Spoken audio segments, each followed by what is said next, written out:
امام حسین رضی اللہ تعالیٰ عنہ کی شخصیت کی مختلف جہتیں ہیں، آپ کی سیرت پاک کے مختلف عنوانات ہیں۔ آپ کا جو فلسفہ ہے اور آپ کا جو اقدام ہے اور آپ کا جو میدان سجانا ہے وہ بہت ساری گہرائیاں اپنے دامن میں رکھتا ہے، اور امام علی مقام رضی اللہ تعالیٰ عنہ کی فکر کھڑا ہونے کی فکر ہے، مضبوط ہونے کی سوچ ہے، نظریاتی زندگی گزارنا اور نظریاتی سرحدوں کا محافظ بننا، یہ امام حسین کا پیغام ہے۔ ہمارے ماحول میں اس طرح ہوتا ہے کہ کچھ لوگ ایسے ہوتے ہیں جو سوسائٹی میں اپنے آپ کو قانون سے ماوراء سمجھنے لگتے ہیں۔ ان کا یہ مزاج بن جاتا ہے کہ ہم چونکہ ایک بہت بڑی شخصیت ہے، ہم چونکہ وی آئی پی پرسنالٹی ہیں اور ہمارے ڈھیروں اور ہزاروں اور لاکھوں میں جاننے پہچاننے اور محبت کرنے والے ہیں، لہٰذا شاید ہمیں کسی قانون اور کسی زاویے کا پابند نہیں ہونا چاہیے۔ تو یہ سوچ بڑی خطرناک ہوتی ہے۔ معاشرے میں ایک آدمی بھی جرم کر کے جب بچ جاتا ہے یا اپنے آپ کو بچانے میں کامیاب ہو جاتا ہے، اس کا اثر پوری سوسائٹی پہ پڑتا ہے، اس کے نتائج بڑے خوفناک نکلتے ہیں۔ ایک چور کے بچ جانے سے پورا شہر غیر محفوظ ہو جاتا ہے۔ آپ نے ایک قاتل کو کھلی چھٹی دے دی، اس کا مطلب یہ ہے کہ آپ نے بہت سارے انسانی اور قیمتی جانوں کو داؤ پہ لگا دیا ہے۔ اب تو اس کا دل کھل جائے گا، وہ جس کو چاہے گا جہاں چاہے گا۔ تو نتیجہ یہ نکلتا ہے کہ اگر قانون کی پاسداری نہ کی جائے، کچھ لوگ اس سے ماوراء ہو جاتے ہیں۔ یہ جو سوچ ہوتی ہے نا، بادشاہوں کی سوچ، ان کا خیال ہوتا ہے کہ ہم کسی قاعدے کے پابند نہیں ہیں۔ اسلام میں جو خلافت پر زور دیا ہے، تو خلیفہ جو ہوتا ہے وہ تو نائب ہوتا ہے، صرف اللہ اور اس کے رسول کے احکامات طے شدہ ہیں، اس نے بس نافذ کرنا ہوتا ہے۔ اس لیے مسلمانوں کے ہاں بادشاہ نہیں ہوتے، مسلمانوں کے ہاں امیر ہوتے ہیں، خلیفہ ہوتے ہیں، جو صرف اس نظام کو نافذ کرتے ہیں۔ امام علی مقام سیدنا امام حسین رضی اللہ تعالیٰ عنہ جب میدان میں نکلتے ہیں تو امام حسین رضی اللہ تعالیٰ عنہ فرماتے ہیں کہ میں ان لوگوں کے خلاف نکلا ہوں جنہوں نے حدود اللہ کو توڑا ہے، جو اللہ کی حرام کردہ کو حلال کہتے ہیں۔ میں ایسے لوگوں کے خلاف برسر پیکار ہوں جو حدود کے قیام میں رکاوٹ ہیں، جو اپنے آپ کو ماوراء سمجھتے ہیں۔ تو امام علی مقام رضی اللہ تعالیٰ عنہ نے مضبوط اور بھرپور جد و جہد کی۔ ایک ہوتا ہے کسی شخص کے گھر کی دیوار گرانا، اس کی حکومت گرانا، اس کے محل کو گرانا، ایک ہوتا ہے کسی کی سوچ کو اور اس کے نظریے کو دفن کرنا۔ امام علی مقام رضی اللہ تعالیٰ عنہ کا کمال یہ ہے کہ امام حسین نے یزید کو اور اس کے نظریے کو دفن کر دیا۔ قانون کی بالادستی، خلافت کا قیام اور چھوٹے بڑے کی تفریق ختم کر کے شریعت کے دائرے میں لانا، سب کو حدود کا پابند کرنا، اس کو امام علی مقام رضی اللہ تعالیٰ عنہ نے عملی جامہ پہنایا اور نظریاتی سرحدوں کو ہمیشہ کے لیے مضبوط کر دیا۔ قرآن مجید میں اللہ تعالیٰ نے اس بات کا بیان فرمایا یا ایھا الذین آمنوا کونوا قوامین بالقسط، اے ایمان والو انصاف کے لیے کھڑے ہو جاؤ، شہداء للہ، لیکن یہ گواہیاں تم نے اللہ کے لیے دینی ہے، تم نے سٹینڈ لینا ہے، یہ جو تم نے انصاف کے لیے کھڑے ہونا ہے، یہ اللہ کی رضا کے لیے تم نے کھڑے ہونا ہے۔ اور تم کھڑے ہو جاؤ، تم سٹینڈ لے جاؤ، تم مضبوط ہو جاؤ، تم ڈٹ جاؤ اللہ کی رضا کے لیے، اور جو طرز ہمیں اللہ کا قرآن دیتا ہے وہ طرز بڑی انوکھی ہے. فرمایا ڈٹ جاؤ.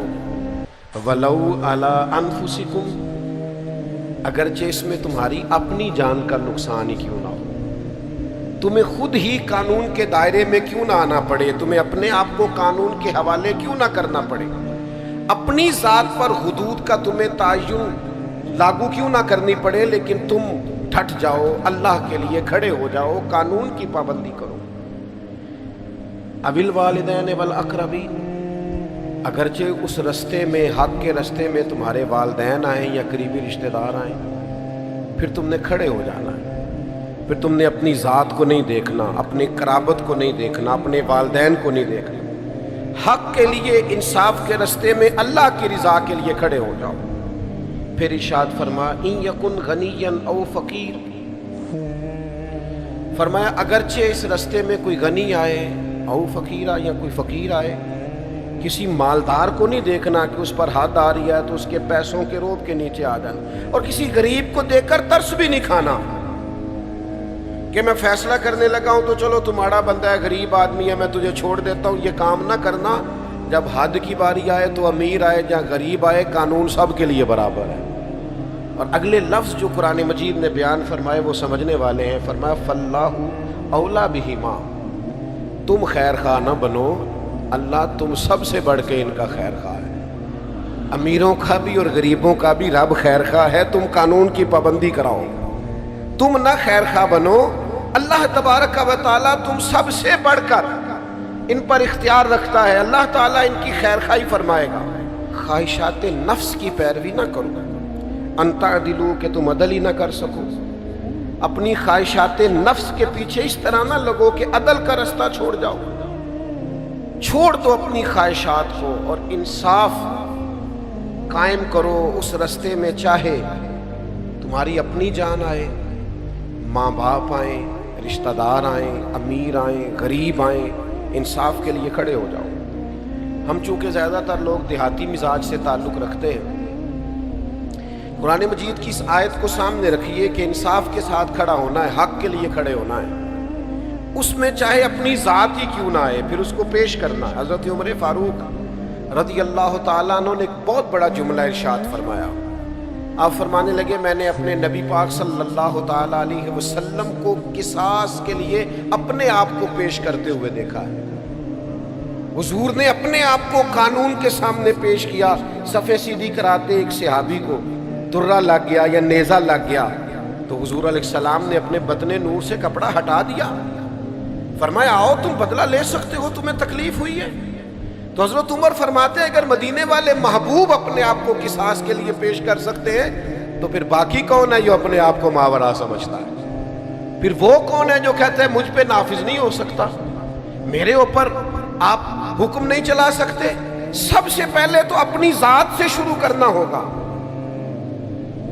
نبی پاک علیہ السلام نے خود ارشاد فرمایا اگر میری وجہ سے کسی کو تکلیف پہنچی ہو تو میں حاضر ہوں، بدلہ لے سکتا ہے. اگر حضور اپنے آپ کو پیش کرتے ہیں تو ہما چما کس کھاتے میں؟ ہمارے ہاں وہ جو فکری تضاد ہے، مطلب ہم یہ چاہ رہے ہیں پوری دنیا پہ دین نافذ ہو جائے، لیکن کہیں نفس کی خواہش یہ کہتی ہے کل دنیا پہ ہو، میرے اوپر نہ ہو. تو معاذ اللہ آپ اپنے آپ سے پہلے سوال تو کر لیں. آپ اس کٹہرے میں آنے کو تیار ہیں؟ میں اس بڑے مجمع میں بڑے درد کے ساتھ ایک بات کہتا ہوں، اللہ مجھے معاف فرمائے اگر کہیں میری طبیعت میں کسی قسم کا کوئی تصنع ہو. میں نے بہت پہلے کہا تھا کہ بہت بڑی گدیوں کے وارث پیر نہیں چاہتے کہ ملک میں دین نافذ ہو جائے، نہیں چاہتے، اس لیے کہ انہیں کٹہرے میں آنا پڑے گا، انہیں اپنی اربوں خربوں کی جائیداد کا حساب دینا پڑے گا. وہ جو الگ سے ایک سلطنت قائم کیے ہوئے ہیں وہ سلطنت ٹوٹ جائے. ہمارا مزاج نہیں ہے بھائی، ہم تھوڑا سا ہٹ کے جینا چاہتے ہیں. ہم سفارشی کارڈ اپنی جیبوں میں رکھتے ہیں، ہم اپنی گاڑیوں کے پیچھے لکھوائے پھرتے ہیں میں فلاں صاحب ہوتا ہوں، میں فلاں صاحب ہوتا ہوں، میرا فلاں نام ہے. میری موٹر سائیکل کے پیچھے لکھا ہوا ہوتا ہے میرا فلاں علاقے سے تعلق ہے. آپ کوئی الگ مخلوق ہیں؟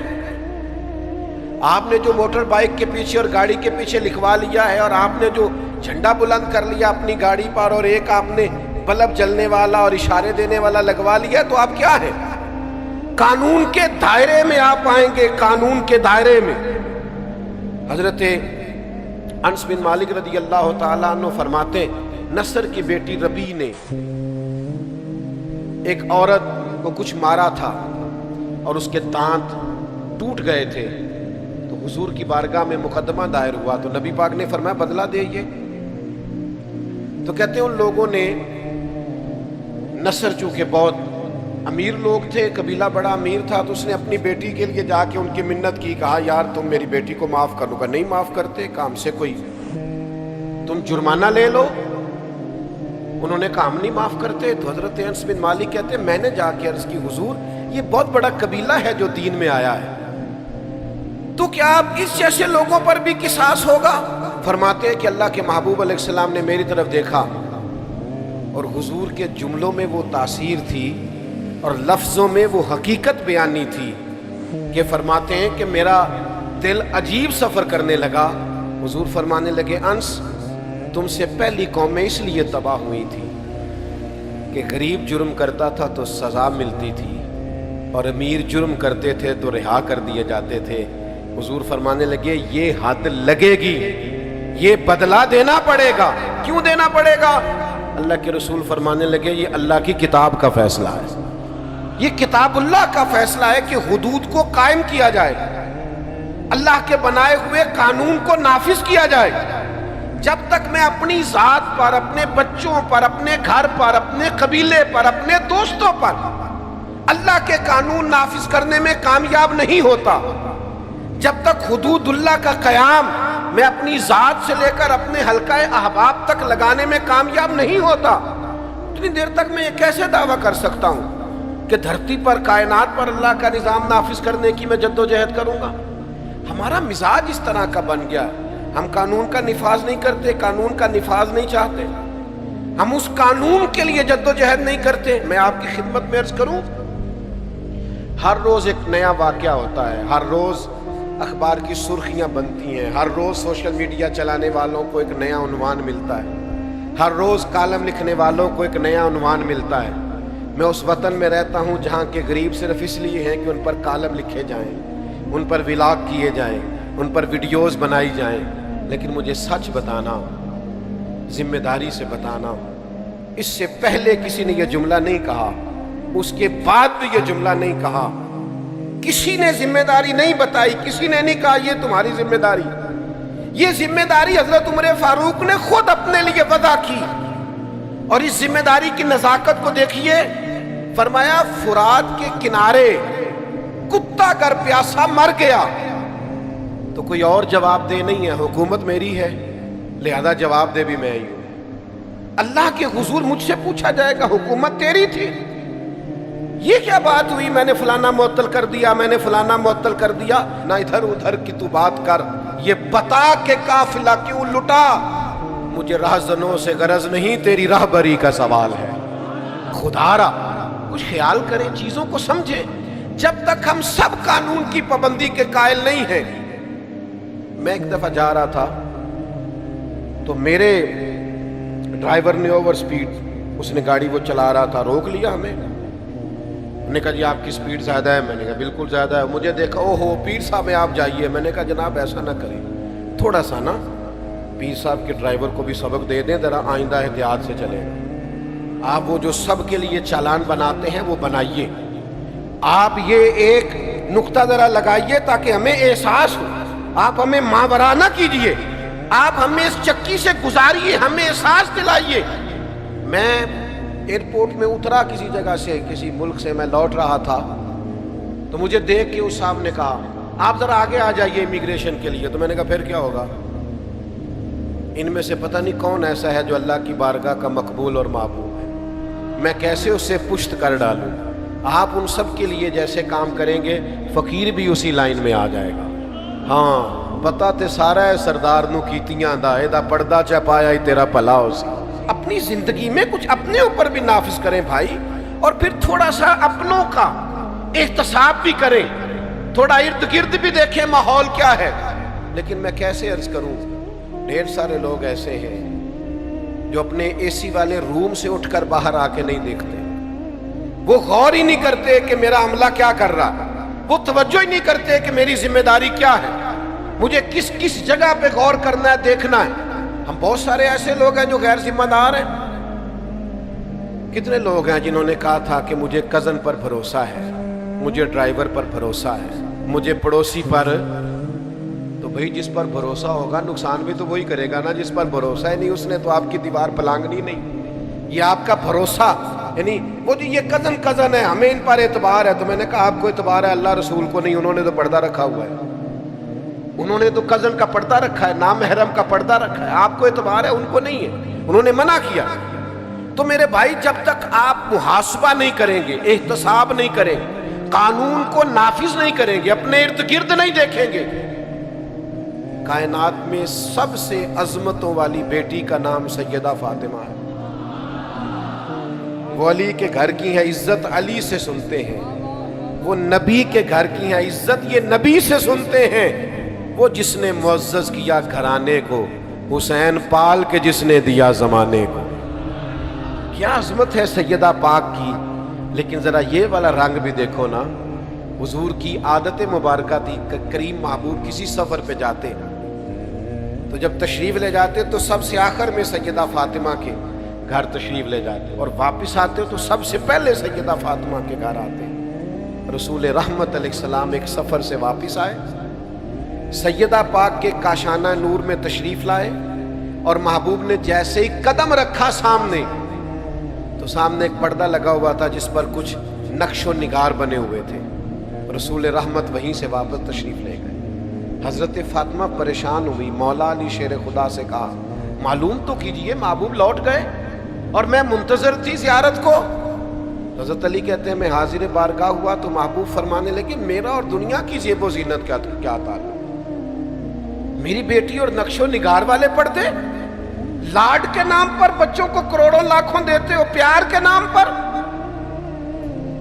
ان کا کوئی احتساب نہیں۔ محبت اور چیز کا نام ہے، اور احتساب کرنا اور ان کو ٹھیک رکھنا یہ ایک اور چیز ہے۔ اور احتساب کرنے کا مطلب یہ نہیں کہ آپ کو محبت نہیں، آپ ہر دفعہ بچے سے پوچھیں وہ سودا لینے گیا تھا تو بقایا کیوں نہیں لایا، آپ اس کا حساب کریں تیرے پاس اتنے تھے، اور لوگ فخر سے بتا رہے ہوتے میں نے کبھی حساب نہیں پوچھا، تو آپ نے ظلم کیا ہے نا، کیوں نہیں پوچھا؟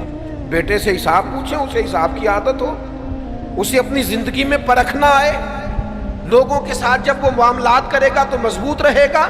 نوجوان دوستو، حضرت سیدہ پاک رضی اللہ تعالیٰ عنہ کو جب پتا چلا نا کہ محبوب تو میری وہ نقش و نگار والے پردوں سے خوش نہیں ہوئے، تو سیدہ پاک پھر سیدہ پاک ہے، ان کے قریب بھی کوئی ایسی چیز نہیں آتی۔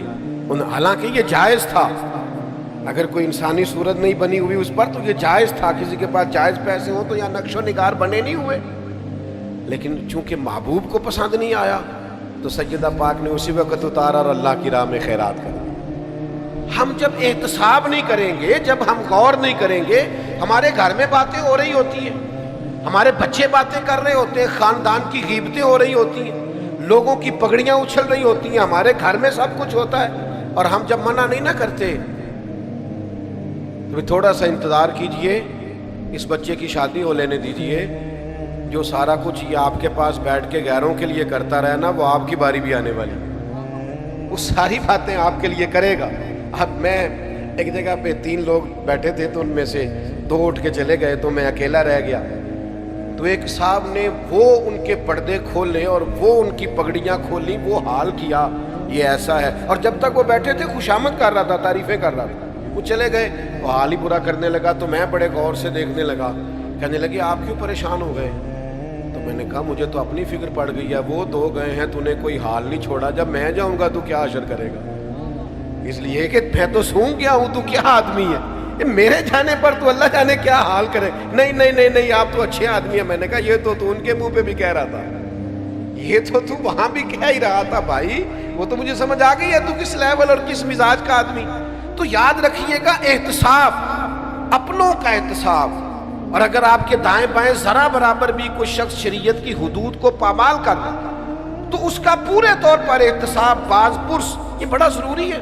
اگر آپ نہیں کریں گے تو آپ محسوس کریں گے کہ ماحول بگڑتا جا رہا ہے۔ سیدہ طیبہ طاہرہ سیدہ عائشہ صدیقہ، قربان جاؤں ان رستوں سے جن رستوں سے مومنوں کی ماں گزرا کرتی۔ یہ کیسی عظمتوں والی خاتون ہے جن کے گھر جا کے اللہ کے محبوب سکون محسوس فرمایا کرتے۔ حضرت سیدہ عائشہ صدیقہ فرماتی ہیں میں نے کسی خاتون کے بارے میں بات کر دی برسبیل تذکرہ، میں نے کہا قد کتنا چھوٹا ہے اس کا، تو ابو داؤد شریف پڑھ کے دیکھیے، فرماتی ہیں حضور کا میں نے چہرہ نور دیکھا تو اظہار ناراضگی، کریم فرمانے لگے عائشہ تم نے وہ بات کی ہے کہ اگر اس بات کو میں دریا میں ڈال دوں تو دریا کا ذائقہ بدل جائے گا۔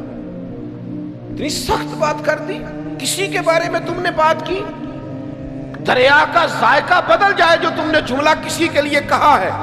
ذرا یہ ارد گرد کی لوگوں کی زبانیں روک کے دیکھو، سوسائٹی میں سکون پیدا ہو جائے گا، محبتوں کو فروغ ہوگا، نفرتوں کا کلا کماؤ، حدود کا اللہ تعالیٰ کے بتائے ہوئے دین کا پورے طور پر نفاذ ہوگا۔ یہ ہمارا یہ مزاج نہیں رہا، ہم ذائقہ لیتے ہیں، خود چسکا لیتے ہیں، جب کوئی بات کر رہا ہوتا ہے غور غور سے سنتے ہیں۔ ہم اپنے ارد گرد نفاذ نہیں کرتے تو دنیا میں کیسے نفاذ ہوگا؟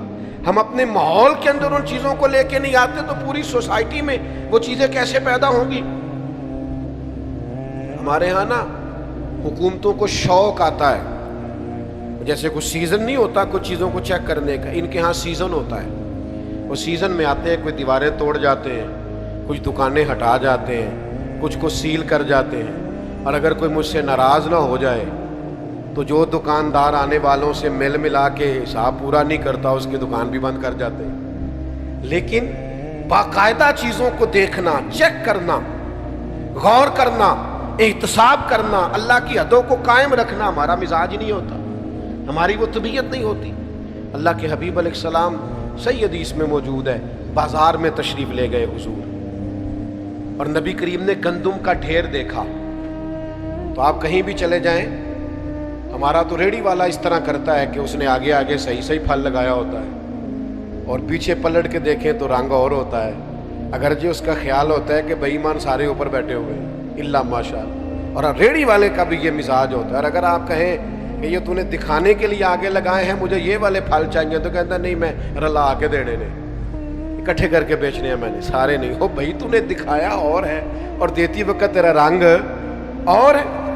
اللہ کے حبیب علیہ السلام بازار تشریف لے گئے، گندم کا ڈھیر لگا ہوا ہے، تو میرے محبوب نے، حضور نے، سید عالم نے اپنی آستین مبارک کو اوپر کیا، اور پھر گندم کے ڈھیر کے اندر حضور نے دست مبارک ڈالا، اور جب آپ کا مقدس ہاتھ آگے گیا تو نمی محسوس کی کریم نے، تو حضور فرمانے لگے یہ گندم تم نے نیچے چھپا رکھی ہے جو گیلی ہے؟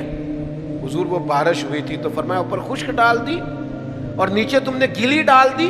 یہ بات پر غور کیجئے گا، اس نے جنس کو نہیں بدلا، اس نے اینٹیں پیس کر سرخ مرچوں میں نہیں ملائیں، اس نے وہ والا کام نہیں کیا کہ دوائیاں تک بھی لوگوں کو خالص نہ ملیں۔ حال یہ ہے کہ گندم صرف ہے ٹھیک، ذرا گیلی ہے، تو گیلی گندم اس نے نیچے رکھ دی، تو اللہ کے حبیب فرمانے لگے سن، جو ملاوٹ کرے وہ ہم میں سے نہیں ہے، وہ ہم میں سے نہیں ہے جو ملاوٹ کرتا ہے۔ وہ میرے بھائی تھوڑا سا غور تو کریں، توجہ تو کریں، یہاں تو منظر بڑا عجیب ہو گیا ہے کہ جس ملک میں دوائیاں بھی خالص نہ ملیں، اور جہاں لوگوں کو جان بچانے کے لیے جن چیزوں کی ضرورت ہو ان کا بھی پتہ کرنا پڑے۔ آپ جائیں میڈیکل سٹور پہ، ڈاکٹر نے آپ کو لکھ کے دی ہے تو میڈیکل سٹور والا مشورہ دیتا کہتا یہ رہنے دو، یہ والی لے جاؤ، فارمولہ ایک ہی ہے، کیونکہ وہ اس نے بھی اسی طرح کا رویہ رکھا ہے۔ اور ڈاکٹر صاحب کو بھی میڈیکل ریپ والے ملاقات کر گئے تھے، انہوں نے بھی بتایا کون سی لکھ کے دینی ہے، اللہ ماشاءاللہ سب جگہ ہاتھ ملے ہوئے ہیں اور سب جگہ تعلقات بنے ہوئے ہیں، اور سب ہیں جو باقاعدہ اس میں شامل ہو گئے ہیں۔ اور آپ سمجھتے ہیں کہ امام حسین کا ذکر یہ ہے کہ آپ نے 3 دیگیں پکائی تھی 10 محرم والے دن، مہربانی کریں آپ گھر میں رکھیں دیگیں۔ یہ ساری چیزیں اور یہ لنگر اور یہ دنیا اور کائنات، آپ کس کے لیے 4 دیگوں کی بات کر رہے ہیں جو جنت کے مالک اور سردار ہیں؟ آپ ان کے نظریے کو سمجھیں، فکر کو سمجھیں، سوچ کو سمجھیں۔ جب تک عملاً دین کا نفاذ نہیں ہوتا، مزاج میں دین نافذ نہیں ہو۔ مجھے بتائیے نبی پاک علیہ السلام نے اس شخص سے ہاتھ نہیں ملایا جس نے سونے کی انگوٹھی پہنی تھی؟